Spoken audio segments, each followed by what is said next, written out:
नमस्कार, उत्तराखंड समाचार में आपका स्वागत है। मैं रागिनी बिंजोला। सबसे पहले मुख्य समाचार।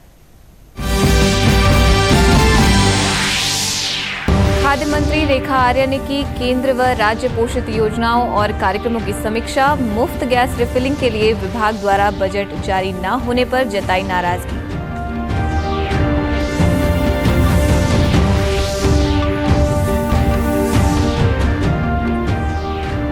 हरिद्वार और उधम सिंह नगर में मातृ मृत्यु दर में सुधार के लिए होंगे प्रयास। गर्भवती महिलाओं की होगी ट्रैकिंग।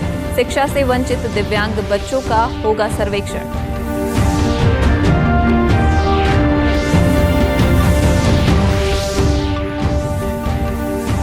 देहरादून में ट्रैफिक व्यवस्था को बेहतर करने के लिए यातायात पुलिस अब कॉलेज के छात्रों से लेगी सुझाव। विभिन्न कॉलेजों के 200 छात्र छात्राओं को एसपी ट्रैफिक और सीओ ट्रैफिक ने किया चिन्हित।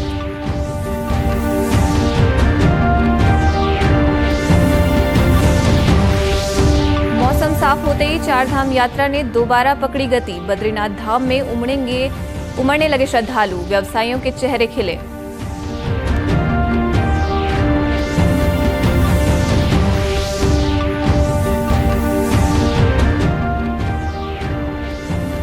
और प्रदेश में फिर बदल सकता है मौसम का मिजाज। 25 और 26 सितंबर के लिए येलो अलर्ट। कल सामान्य रहेगा मौसम। अब समाचार विस्तार से। खाद्य मंत्री रेखा आर्य ने आज प्रदेश में चल रही केंद्र एवं राज्य पोषित योजनाओं और अन्य गतिमान विभागीय योजनाओं और कार्यक्रमों के संबंध में समीक्षा की। इस दौरान खाद्य मंत्री ने मुफ्त गैस रिफिलिंग के लिए विभाग द्वारा अभी तक बजट जारी नहीं किए जाने पर सख्त नाराजगी जताई। उन्होंने कहा कि जल्द ही इस संबंध में प्रस्ताव तैयार कर आगामी कैबिनेट में प्रस्तुत किया जाए ताकि प्रदेश के लगभग 1,84,000 परिवार मुफ्त गैस रिफिलिंग योजना से लाभान्वित होते रहें। उन्होंने मुख्यमंत्री नमक पोषण योजना की प्रगति पर संतोष जताया।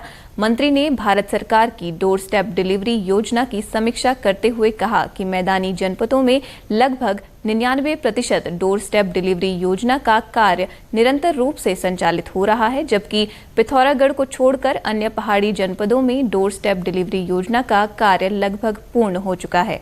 उन्होंने सितंबर माह के अंत तक पिथौरागढ़ जनपद में भी डोर स्टेप डिलीवरी का कार्य पूर्ण करने के लिए अधिकारियों को निर्देशित किया।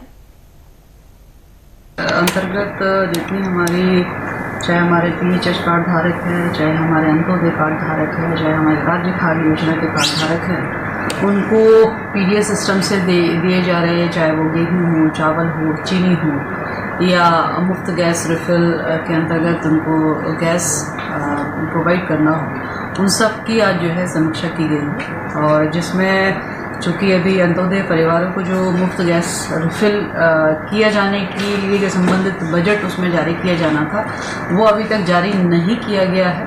इसको लेकर विभाग से नाराज़गी भी व्यक्त की है। और चूँकि 25 तारीख की कैबिनेट है, तो ये भी निर्देश दिया है कि शीघ्र जो है फाइल की मूवमेंट इतनी तेज की जाए कि हमारी 25 तारीख की कैबिनेट में वह आ सके, अथवा जो है माननीय मुख्यमंत्री जी के स्तर से उस पर जल्दी से जल्दी उसमें निर्णय हो जाए, ये विभाग को आज निर्देशित किया है।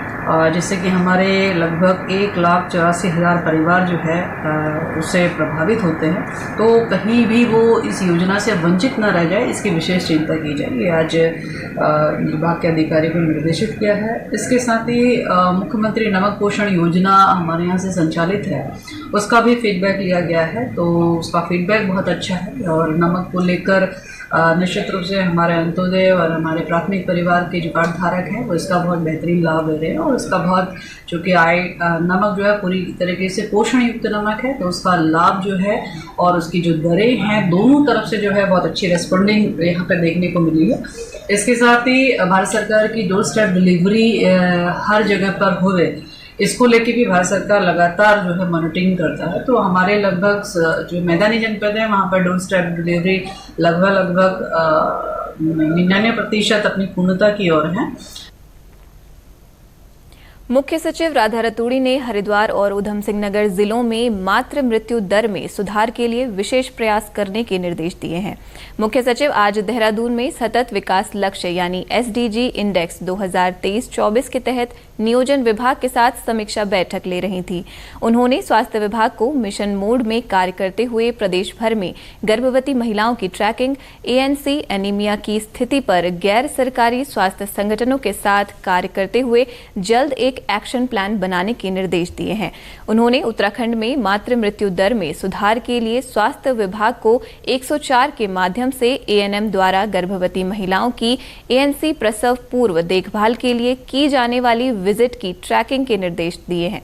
इसके अलावा मुख्य सचिव ने स्कूली शिक्षा में दिव्यांग बच्चों की भागीदारी में सुधार के लिए प्रदेश में शिक्षा से वंचित दिव्यांग बच्चों की गणना के निर्देश देते हुए उनके लिए प्रदेशित शिक्षकों की व्यवस्था के लिए NIVH सहित 4 प्रमुख राष्ट्रीय संस्थानों की सहायता लेने के निर्देश दिए हैं। मुख्य सचिव ने निजी क्षेत्र में प्रबंधकीय पदों में महिलाओं की भागीदारी के बढ़ाने के लक्ष्य के संबंध में श्रम विभाग को नोडल बनाते हुए इस संबंध में सर्वेक्षण व डेटा एकत्रित करने के निर्देश दिए हैं। महिलाओं के प्रति घरेलू हिंसा के मामलों पर मुख्य सचिव ने पुलिस विभाग को महिला हेल्प डेस्क पर आने वाली प्रताड़ित महिलाओं को सेफ हाउस में रखने तथा उनके अभिभावकों की काउंसलिंग की व्यवस्था के निर्देश दिए हैं। राज्यपाल गुरमीत सिंह ने आज राजभवन में राष्ट्रीय एकता यात्रा पर आए केंद्र शासित प्रदेश लद्दाख क्षेत्र की नुब्रा घाटी के छात्र छात्राओं ने भेंट की। भारतीय सेना के ऑपरेशन सद्भावना के तहत राष्ट्रीय एकता यात्रा में लद्दाख क्षेत्र की नुब्रा घाटी के 6 शिक्षकों के साथ 30 छात्र छात्राएं शामिल हैं, जो कि 102 इन्फेंट्री ब्रिगेड लाइट रेजिमेंट की संचालन टीम के लीडर मेजर अंशुमन के नेतृत्व में अपनी पारंपरिक वेशभूषा में यहां आए। पहली बार ये छात्र छात्राएं लद्दाख क्षेत्र से बाहर निकलकर देहरादून स्थित IMA, RIMC और FRI जैसे विभिन्न संस्थानों का भ्रमण करेंगे। बच्चों की इस यात्रा का उद्देश्य यहाँ की संस्कृति, विकास, तकनीकी और आर्थिक प्रगति का प्रत्यक्ष अनुभव प्राप्त करना है। राज्यपाल ने सभी बच्चों से संवाद किया और उन्हें जीवन में आगे बढ़ने के लिए प्रोत्साहित किया। उन्होंने छात्रों से कहा कि वे जीवन में हमेशा बड़े सपने और बड़ा लक्ष्य रखें और उन्हें पाने के लिए कड़ी मेहनत करें। उन्होंने कहा कि किसी भी क्षेत्र में सर्वश्रेष्ठ बनने के लिए अतिरिक्त परिश्रम की आवश्यकता है। उन्होंने बच्चों को समय के साथ साथ चलने और नई टेक्नोलॉजी को अपनाने के लिए प्रेरित किया। राज्यपाल ने कश्मीर और लद्दाख में सेवाएं देने के दौरान अपने अनुभवों को बच्चों के साथ साझा किया। देहरादून में यातायात व्यवस्था को बेहतर बनाने के लिए कॉलेजों के छात्रों से सुझाव लिए जाएंगे। इसके लिए उत्तराखंड यातायात पुलिस से जुड़े अधिकारियों ने प्रारंभिक तैयारियां शुरू कर दी हैं। वहीं निदेशक यातायात एवं पुलिस महानिरीक्षक अरुण मोहन जोशी ने बताया कि विभिन्न कॉलेजों के 200 छात्र छात्राओं को SP ट्रैफिक और CO ट्रैफिक द्वारा चिन्हित किया गया है। इन छात्रों की मदद से देहरादून के मौजूदा बुनियादी ढांचे के अनुसार उनकी क्षमता का आकलन करके एक बेहतर यातायात व्यवस्था बनाए जाने को लेकर सुझाव मांगे जाएंगे। श्री जोशी ने कहा कि इस तरह के प्रयोग से भविष्य में देहरादून के बढ़ते ट्रैफिक के दबाव को व्यवस्थित करने में मदद मिलेगी। देखिए, हम लोग का ऑब्जेक्टिव है जो दून में हमारा जो अभी एग्जिस्टिंग इंफ्रास्ट्रक्चर है उसका हम ऑप्टिमम इस्तेमाल कैसे कर सकते हैं। तो कहाँ पर गुंजाइश है जहाँ पर जो एग्जिस्टिंग इंफ्रास्ट्रक्चर है उसको और बेहतर तरीके से उपयोग किया जा सकता है। तो इसके लिए हम लोग कोशिश कर रहे हैं कि जो कॉलेज के स्टूडेंट्स हैं, फ्रेश माइंड्स हैं, वो भी एक बार देख लेंगे कि जो पैचेज हैं जहाँ पर इस तरह के इश्यूज़ आ रहे हैं वहाँ पर क्या रीज़न है जिसके कारण इश्यूज़ आ रहे हैं और क्या उसका सोल्यूशन हो सकता है। तो जो हमारे ट्रैफिक पुलिस के अधिकारी कर्मचारी हैं उनके गाइडेंस में वो लोग अपने सुझाव जो है कंपाइल करेंगे और 1 हफ्ते की स्टडी हम लोग कोशिश करेंगे करवाने का। तो इस बारे में जो हमारे SP ट्रैफिक हैं और CO ट्रैफिक हैं वो जो डिफरेंट कॉलेजेस हैं यहाँ पर उनसे कोऑर्डिनेट कर रहे हैं। मौसम अनुकूल होते ही चारधाम यात्रा ने रफ्तार पकड़ ली है। पितृपक्ष के चलते इन दिनों बद्रीनाथ में तर्पण और पिंडदान के लिए श्रद्धालुओं की भीड़ उमड़ रही है। यात्रा के दोबारा पटरी पर लौटने से पर्यटन से जुड़े व्यवसायियों के चेहरे पर रौनक लौट आई है। अब तक बद्रीनाथ धाम में 10,20,000 से अधिक श्रद्धालु पहुंच चुके हैं। बद्रीनाथ यात्रा में तीर्थयात्रियों की बढ़ती संख्या को देखते हुए चमोली जिला प्रशासन ने व्यवस्थाएं चाक चौबंद कर ली हैं। जिलाधिकारी संदीप तिवारी ने बताया कि बरसात के बाद दूसरे चरण की यात्रा शुरू हो गई है। श्रद्धालुओं को किसी प्रकार की दिक्कत न हो, इसके लिए प्रशासन मुस्तैदी से अपना काम कर रहा है। देखिए, विगत 3-4 दिनों से वाहनों की संख्या बढ़ी है, यात्रियों की संख्या बढ़ी है और मेरे द्वारा निरीक्षण किया गया था NH का 2 दिन पहले। और अभी बीती रात हमने चटवा पीपल में एजेंसी को 10 बजे से सुबह 5 बजे तक की विंडो दी थी, जिसमें ट्रैफिक को पूर्णतया रोक दिया गया था। और कल रात में वहाँ एजेंसी ने अच्छा काम किया है, जिससे समतलीकरण हो पाया है हाईवे का और अभी जो ट्रैफिक है वो स्मूथली मूव हो रहा है। उसके अतिरिक्त हमने जो यदि बरसात आती है, मार्ग अवरुद्ध होता है, उस स्थिति में गौचर, पीपलकोटी, चमोली में यात्रियों के रुकने की व्यवस्था और खाने की व्यवस्था रखी है। बद्रीनाथ केदारनाथ मंदिर समिति के उपाध्यक्ष किशोर पवार ने कहा कि बद्रीनाथ यात्रा में तेजी आ गई है। शासन प्रशासन के सहयोग से यात्रा व्यवस्थित ढंग से संचालित हो रही है और सभी को भगवान बद्री विशाल के बढ़िया दर्शन हो रहे हैं। बद्रीनाथ की जो यात्रा है बहुत अच्छी और चरम सीमा पे चल रही है। सभी श्रद्धालुओं को लिए बढ़िया ढंग से भगवान बद्री विशाल के दर्शन मिल रहे हैं और व्यवस्थित ढंग से जो यात्रा शासन प्रशासन सभी की उससे बढ़िया चल रही है। पर्यटन से जुड़े होटल व्यवसायी मनोज भंडारी ने कहा कि मौसम साफ होने के बाद दोबारा से यात्रा गति पकड़ रही है। उन्होंने कहा कि यह यात्रा स्थानीय रोजगार और आर्थिकी के लिए महत्वपूर्ण साबित हो रही है। पर्यटन से जुड़े हुए जो लोग हैं, बहुत लोग उत्साहित हैं। सभी लोगों ने अपनी पूरी तैयारियां की हैं और पूरे देश और विदेश भर के जितने भी सैलानी और धार्मिक रूप से हो, चाहे पर्यटन के रूप में हो, जितने भी लोग यहाँ पे आएंगे, हम जो है उनके स्वागत के लिए जो है सारे पर्यटन से जुड़े हुए लोग जो है स्वागत के लिए तैयार हैं। और 4 धाम यात्रा के साथ साथ निश्चित रूप से जो है यहाँ की जो आर्थिकी है और जो बेरोजगारी है, उन सब लोगों को रोजगार मिलने का काम होगा। महिलाओं की सुरक्षा के दृष्टिगत देहरादून स्थित CNI चौक पलटन बाजार के पास पुलिस पिंक बूथ स्थापित करने जा रही है। दरअसल हाल ही में पलटन बाजार में एक लड़की के साथ हुई छेड़छाड़ की घटना के बाद पुलिस बाजार में आने वाली लड़कियों और महिलाओं की सुरक्षा को लेकर बेहद गंभीर है। वहीं वरिष्ठ पुलिस अधीक्षक अजय सिंह ने बताया कि पिंक पुलिस स्टेशन के लिए जिलाधिकारी ने तत्काल धनराशि पुलिस विभाग को जारी भी कर दी है। SSP ने जानकारी दी कि पुलिस पिंक बूथ में महिला पुलिसकर्मियों की तैनाती की जाएगी, जिससे महिलाओं की शिकायतों का तुरंत निवारण हो सके। देखिए, पलटन बाजार में एक प्रकरण आया था जिसमें एक लड़की के साथ छेड़छाड़ की घटना हुई थी और छेड़छाड़ की घटना के बाद पूरी विधिक कार्रवाई केस रजिस्टर्ड हो गया था। चूँकि बाजार पलटन बाजार बहुत पुराना बाजार है, यहाँ पर खासकर देखा जाए तो महिलाएं और बच्चे ज़्यादा आते हैं शॉपिंग के लिए, जिस तरह के वहाँ दुकानें हैं और वहाँ पर भीड़ भाड़ भी बहुत रहती है। इसको लेकर लगातार जो है एक सत्यापन अभियान की, जो लोग भी वहाँ पर व्यापारी के अलावा भी जो लोग फल ठेली लगाते हैं वो लोग कहाँ से आए हैं और कहीं ऐसी कोई घटना दोबारा पुनरावृत्ति ना हो, तो इसके लिए लगातार सत्यापन अभियान चल रहा है। बीच में जिलाधिकारी महोदय के साथ एक ज्वाइंट भ्रमण किया गया, चूँकि हमारा जो थाना है कोतवाली और एक हमारा बूथ लगता है घंटाघर पर, लेकिन महिलाओं को देखते हुए कभी महिलाएं हिचकती हैं थाने कोतवाली में जाने में या ऐसी जगहों पर, तो एक पिंक बूथ के लिए इसमें स्थापना की जा रही है जो बाजार के बीच में रहेगा। और ऐसी कोई महिलाएं बच्चियां जिनको लगता है कि उनकी कोई शिकायत है बाजार में आने के बाद, कहीं कोई छीटा कैसे की बात है या न कोई भी ऐसी चीज़ें शिकायत करना चाहती है, जिससे कि वो वहाँ पर उपस्थित महिला कर्मचारियों को सूचित करें और उस पर समय रहते इसमें कार्रवाई हो पाए। देहरादून के जिलाधिकारी सविन बंसल ने कहा है कि जिले के सरकारी स्कूलों की दशा सुधारने के लिए रोड मैप तैयार कर लिया है। उन्होंने सभी स्कूल प्रिंसिपल को अगले 2 महीने के दौरान स्कूलों में सभी सुविधाएं सुनिश्चित करने के निर्देश दिए हैं।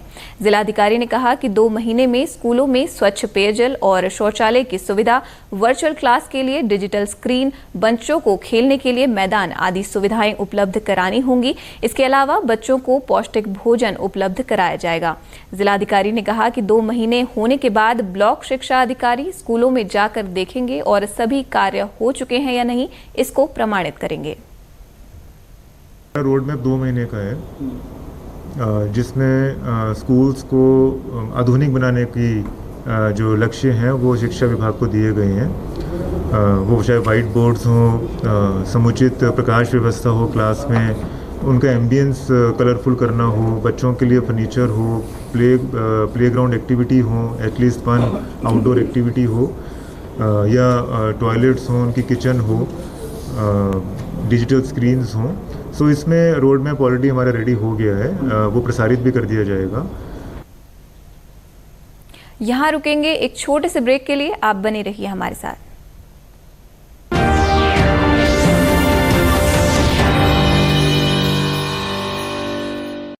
अच्छी चीजों में समय लगता है, खूबसूरती निखारने में वक्त लगता है। ब्यूटीफुल डिजाइन्स टेक टाइम, लेकिन केवाईसी अपडेट मिनटों में। केवाईसी अपडेट अब आप घर बैठे बैठे भी कर सकते हैं। Registered email, registered mobile number, online banking से, आधार, ओटीपी बेस्ड ई-केवाईसी से, या फिर वीडियो केवाईसी से। यहाँ तक कि अकाउंट भी घर बैठे बैठे खोला जा सकता है। आरबीआई कहता है, इन्हीं से सुनिए, जानकार बनिए, सतर्क रहिए। आज का समय बेहद ही कॉम्पिटिटिव है, इसीलिए हम लेकर आए हैं आपकी समस्याओं का एक समाधान, यानी doctor Kanchan's ABS coaching hub for all classes, boards and subjects, all under one roof, जहां सभी सब्जेक्ट्स के एक्सपर्ट्स और डेडिकेटेड टीचर्स संवारेंगे आपके बच्चों का कल और बनाएंगे उन्हें सफल। बिकॉज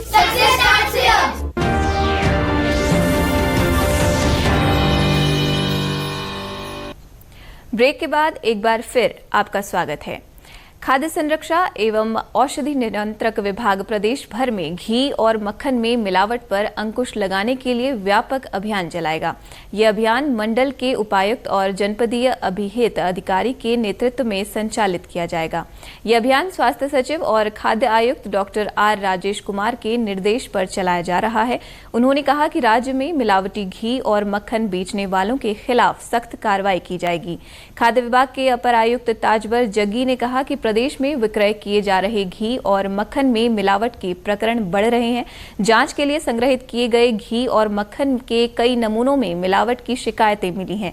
ऐसे में अब मिलावटी घी और मक्खन पर अंकुश लगाने के लिए प्रदेश व्यापी अभियान चलाया जाएगा। अभियान के तहत संग्रहित किए गए घी के नमूनों के जांच की जाएगी और मिलावट पाए जाने पर सख्त कार्रवाई की जाएगी। यह अभियान मंडल के उपायुक्त और जनपदीय अभिहित अधिकारी के नेतृत्व में संचालित किया जाएगा, जिसमें वरिष्ठ खाद्य सुरक्षा अधिकारी राज्य में स्थित विनिर्माण इकाइयों, भंडारकर्ता, विक्रेताओं का सघन निरीक्षण करते स्थानीय एवं विभिन्न ब्रांडों के घी एवं मक्खन के विधेयक एवं सर्विलांस नमूनों का संग्रहण करेंगे।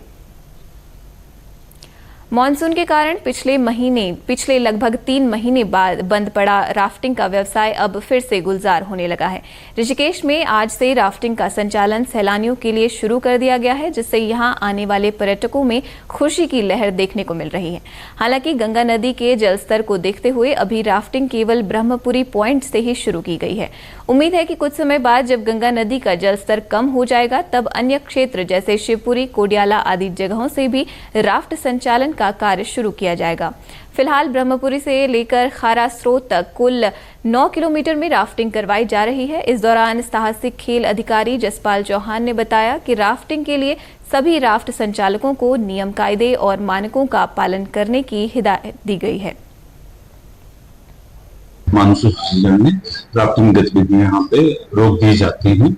उसी क्रम में हमारे द्वारा 2 बार जो है इसका रिवर रन करके टेक्निकल सर्वे किया गया तकनीकी समिति के द्वारा, और उनके अप्रूवल के बाद जो भी सेफ जोन है, जो कि जैसे ब्रह्मपुरी से नीम बीच खारा स्रोत तक या मरीन ड्राइव से शिवपुरी तक, जिसमें कि मेजर रैपिड नहीं है, उनमें हमने राफ्टिंग की अनुमति आज से दे दी है। और इसमें जो भी व्यवसायी हैं, राफ्टिंग गाइड हैं, उन सब का वेरिफिकेशन हमारे कार्यालय द्वारा किया जा रहा है। प्रत्येक गाइड को एक शपथ पत्र हमें उपलब्ध कराना है, अपना लाइसेंस चेक करना है, और साथ में आज प्रातः मेरे द्वारा जो स्थलीय निरीक्षण किया गया, जिसमें कि मैंने राफ्ट मालिकों को, जैसे राफ्टों के नंबर स्पष्ट नहीं थे या गाइडों के द्वारा जो है वेरिफिकेशन अभी तक नहीं कराया गया, उनको जो है स्पष्ट निर्देश दिए गए हैं कि आगामी 1 सप्ताह के अंतर्गत प्रत्येक राफ्टिंग गाइड जो है अपना वेरिफिकेशन कार्यालय में करवाना सुनिश्चित करेंगे। वहीं राफ्टों के संचालन से राफ्ट व्यवसायियों के चेहरे खिल उठे हैं। संचालकों का कहना है कि पितृपक्ष के बाद पर्यटकों की संख्या में बढ़ोतरी देखने को मिलेगी। ये हमारी जो राफ्टिंग है आज फर्स्ट है राफ्टिंग का। राफ्टिंग आज स्टार्ट हुई है और ये राफ्टिंग हमारी 30 जून को बंद हो गई थी, तो काफी लंबे समय के बाद में आज राफ्टिंग स्टार्ट हुई है। पानी को देखते हुए अभी 2-3 दिन पहले टेक्निकल कमेटी ने अभी सर्वे किया था, तो उन्होंने फिर पाया कि पानी अभी राफ्टिंग के अनुकूल है, बट सुरक्षा को ध्यान में रखते हुए उन्होंने अभी सिर्फ एक पॉइंट बोला है राफ्टिंग का, जो है 9 किलोमीटर का ब्रह्मपुरी से रामलीला, क्योंकि वाटर लेवल अभी इतना नहीं है, अभी ज्यादा है, जिसकी वजह से हम लोग और जो बड़े पॉइंट है उनको हम अभी स्टार्ट नहीं कर सकते। वहीं दूर दराज के शहरों से आए सैलानियों ने कहा कि राफ्टिंग के शुरू होने से उन्हें काफी आनंद मिला। सैलानियों का कहना है कि राफ्टिंग के साथ साथ मां गंगा में डुबकी लगाने का भी अवसर मिल जाता है। मुझे बहुत मजा आया, बहुत एंजॉय किया हमने। सब करो, बहुत मस्त है। गंगा मैया में नहा भी लोग, इस बहाने बढ़िया डुबकी लगाओ, आओ खूब मजे करो। राफ्टिंग करने में तो मजा आ गया। आज ही राफ्ट खुली थी, तो देखा था, मतलब यहाँ पर इनसे पूछा था कि राफ्ट खुल गई है, तो फर्स्ट डे ही आ गए थे हम यहाँ पर। तो 12 किलोमीटर वाली खुली थी अभी तक, लेकिन मजे आए उसमें भी। थोड़े जो वेव्स होती है वो कम ही थी, लेकिन मजे बहुत आए। बड़ी वाली खुलती तो उसमें भी जाते जरूर। मॉनसून की विदाई से पहले एक बार फिर उत्तराखंड में मौसम बदलने का अनुमान है। हालांकि मौसम विभाग के अनुसार 24 सितंबर को भी प्रदेश में मौसम खुला रहेगा। मैदानी इलाकों में आम जनता को उमस भरी गर्मी का सामना करना पड़ सकता है। मौसम विभाग के निदेशक विक्रम सिंह का कहना है कि 25-26 सितंबर को हरिद्वार और उधम सिंह नगर जिले को छोड़कर अन्य सभी जिलों के कुछ हिस्सों में तेज गर्जन के साथ बारिश हो सकती है। मौसम विभाग ने इसके लिए येलो अलर्ट जारी किया है। 24 है, तो इसमें भी कोई एक्टिविटी खास दिखती नहीं है। छुटपुट एक्टिविटी आप कह सकते हैं, आइसोलेटेड टाइप जो है कुमाऊं रीजन है या अंदर के डिस्ट्रिक्ट है या इक्का दुक्का जगह और भी जो है थोड़ा बहुत डेवलपमेंट जो है, क्योंकि हीटिंग हो रही है, थोड़ी मॉइस्चर वगैरह भी है, तो लोकल डेवलपमेंट होकर के थोड़ी बहुत लाइट एक्टिविटी जो है वो मिल सकती है आज और कल में। लेकिन जब आप 25 और 26 को जा रहे हैं, तो 25-26 सितंबर में जो स्कैटर टाइप एक्टिविटी वो दिख रही है प्रिडिक्शन में कि लाइट से मॉडरेट रेन जो है आप कह सकते हैं कि कुछ जगहों में वो प्रदेश में मिलेंगी, खासकर हिल्स में। और मैदानी क्षेत्रों में देखेंगे तो वहाँ पे भी इक्का दुक्का जगह जो है आइसोलेटेड एक्टिविटी वहाँ भी मिलनी चाहिए। तो ऐसा जो है 25 और 26 सितंबर को दिख रहा है। फिर 27, 28, 29 या 30 को देख रहे हैं तो फिर एक्टिविटी काफ़ी कम हो रही है, आइसोलेटेड टाइप एक्टिविटी दिख रही है। तो आप ये कह सकते हैं लाइट एक्टिविटी आइसोलेटेड टाइप हो मिलेगी। आगे भी ऐसा वो दिखता है, छुटपुट जो हिल्स में 30 तारीख तक भी ऐसा दिख रहा है। स्वच्छ भारत अभियान के तहत चमोली जनपद में भी ग्राम पंचायत से लेकर नगर पंचायतों में स्वच्छता के खास कार्यक्रम आयोजित किए जा रहे हैं। इसी क्रम में चमोली जिले के विकासखंड कर्णप्रयाग के नगर पालिका परिषद में विभिन्न वार्डों में सफाई अभियान चलाया गया। पर्यावरण मित्र संगीता का कहना है कि लोगों में आज भी कूड़े के निस्तारण को लेकर जागरूकता नहीं है। जी सर, हम तो रोज ही आते हैं, मगर ये है कि जब लोग नहीं मान रहे तो हम हमारी तो ड्यूटी है सर, दिन रात हम ड्यूटी कर रहे हैं। वो तो जनता की जिम्मेदारी है, हम कूड़ा कहाँ फेंके। जब सुविधा कर रखी है सरकार ने तो वही सुविधा के हिसाब से चलनी चाहिए ना। और हमारी गलती बताते कि हम ड्यूटी नहीं कर रहे हो, ड्यूटी पे नहीं जा रहे हो, आके चेकिंग करो ड्यूटी पे। अगर हमारी गलती हो ड्यूटी पे नहीं आते तब हमारी गलती है भाई तुम ड्यूटी पे कायम नहीं हो। ड्यूटी पे आ रहे हैं हम, जैसे कि अब 4 आदमी ने इसमें डाल दिया कूड़ा और 2 आदमी नीचे फेंक दिया, इसमें हमारी तो गलती नहीं है। वहीं अधिशासी अधिकारी नगरपालिका कर्णप्रयाग का कहना है कि स्वच्छता पखवाड़े के तहत नगर निगम क्षेत्र में खास सफाई अभियान चलाया जा रहा है। जो लोग खुले में कूड़ा डाल रहे हैं उनका चालान किया जाएगा। जैसे हमारा स्वच्छता अभियान चला, वैसे हमारा स्वच्छता अभियान कंटिन्यू चलता रहता, परंतु स्पेशल जो 17 तारीख से 2 अक्टूबर जो सफाई अभियान चलाया जा रहा है भारत सरकार के निर्देशन पालन में, उसमें जो ज्यादा ही पॉइंट ऐसे है जहाँ कूड़ा बहुत ज्यादा मात्रा में पड़ा हुआ है, हम उसको सफाई अभियान में लेते हुए उसको वहां बिल्कुल क्लीन करते हैं, चूना ब्लीचिंग पाउडर डाल के उसको, और उसको भविष्य के लिए भी वहां निर्देश किया जाता है कि यदि कोई यहाँ पे पुनः कूड़ा डालेगा उसके चलाने की कार्रवाई की जाएगी। नैनीताल में स्वच्छता पखवाड़े के अंतर्गत स्वच्छता ही सेवा विषय पर राष्ट्रीय शहीद सैनिक स्मारक विद्यापीठ में कई तरह की प्रतियोगिताओं का आयोजन किया गया। केंद्र संचार ब्यूरो नैनीताल की ओर से आयोजित भाषण प्रतियोगिता में सचिन कुमार पहले, भावना कोहली दूसरे और हिमांशु तीसरे स्थान पर रहे। वहीं सबसे अच्छा स्लोगन लिखने के लिए अंजू शाही आकाश को विजेता घोषित किया गया। प्रश्नोत्तरी में श्रेया, भावना, रक्षिता और कमल को पुरस्कार मिला। वहीं कार्यक्रम संयोजक शर्मिष्ठा बिष्ट ने बताया कि भारत सरकार 17 सितंबर से 2 अक्टूबर तक पूरे देश में स्वच्छता ही सेवा अभियान चला रही है, जिसका उद्देश्य लोगों को स्वच्छता के प्रति ज्यादा से ज्यादा जागरूक करना है। इस अवसर पर प्रधानाचार्य तारा बोरा ने कहा कि केंद्र संचार ब्यूरो ने छात्र छात्राओं को पुरस्कार देकर उन्हें सफाई के क्षेत्र में बेहतर कार्य करने के लिए प्रेरित किया है। नैनीताल की नैनी झील में 2 दिवसीय 5वें राज्य ओलंपिक में कयाकिंग, कैनोइंग, रोइंग और याचिंग प्रतियोगिता का आयोजन किया जा रहा है।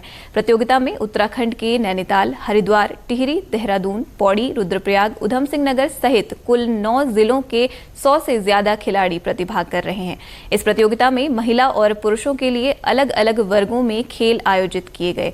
एसोसिएशन के निदेशक डॉक्टर सुमन कुलश्रेष्ठ ने बताया कि इस प्रतियोगिता में प्रतिभाग कर रहे खिलाड़ियों को आगे होने वाले ओलंपिक खेलों में भी क्वालिफाई करने का मौका मिलेगा। नैनीताल लेक अपने आप में एक बहुत फेमस पॉइंट है और ये वर्ल्ड हाईएस्ट यॉट पॉइंट भी माना जाता है। और इस प्रतियोगिताओं के लिए जो यहाँ हो रही हैं कयाकिंग एंड कैनोइंग, जिसमें कयाक और कैनो अलग अलग 2 विधाएं हैं, और रोइंग और सेलिंग, ये तीनों स्पोर्ट्स यहाँ हो रहे हैं, जिसमें रोइंग और कयाकिंग और कैनोइंग एंड सेलिंग ये तीनों गेम्स ओलंपिक डिसिप्लिन है। मतलब इन गेम्स में बच्चे भाग लेके अपना करियर ओलंपिक्स तक बना सकते हैं। और हमें लगता है कि जिस तरीके का यहाँ एटमॉस्फेयर है, वातावरण में शुद्धता है, ये एक बच्चों के लिए ट्रेनिंग के लिए और साथ ही साथ कंपटीशन के लिए बहुत ही एक एप्रोप्रिएट लोकेशन है। वहीं यहां रोइंग प्रतियोगिता के सिंगल स्केल 500 मीटर में प्रथम आए राहुल चौधरी ने अपनी खुशी जाहिर करते हुए कहा कि इस तरह के आयोजन से खिलाड़ियों को काफी हौसला मिलता है। मेरा सर ये नैनीताल में स्टेट चैंपियनशिप हो रही है और मैंने रोइंग गेम से सिंगल स्केल में 500 मीटर में प्रतिभाग किया था, जिसमें अभी मैं फर्स्ट आया हूँ। और इससे पहले कल जो रेस हुई थी डबल स्केल में 1 किलोमीटर में, मेरा उसमें गोल्ड मेडल आया है। और मैं Roorkee army boys sports company से खेलता हूँ और यहाँ पे खेलने के लिए आए थे नैनीताल में। प्रदेश के समाचारों में बस इतना ही। चलते चलते मुख्य समाचार एक बार फिर। खाद्य मंत्री रेखा आर्य ने की केंद्र व राज्य पोषित योजनाओं और कार्यक्रमों की समीक्षा। मुफ्त गैस रिफिलिंग के लिए विभाग द्वारा बजट जारी न होने पर जताई नाराजगी।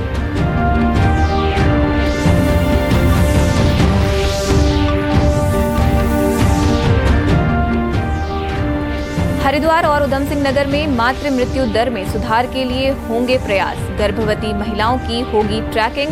शिक्षा से वंचित दिव्यांग बच्चों का होगा सर्वेक्षण।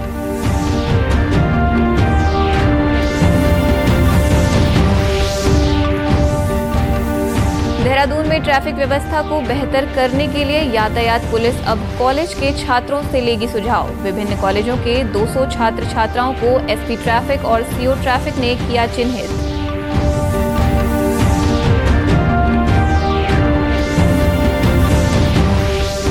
मौसम साफ होते ही चारधाम यात्रा ने दोबारा पकड़ी गति। बद्रीनाथ धाम में उमड़ने लगे श्रद्धालु। व्यवसायियों के चेहरे खिले।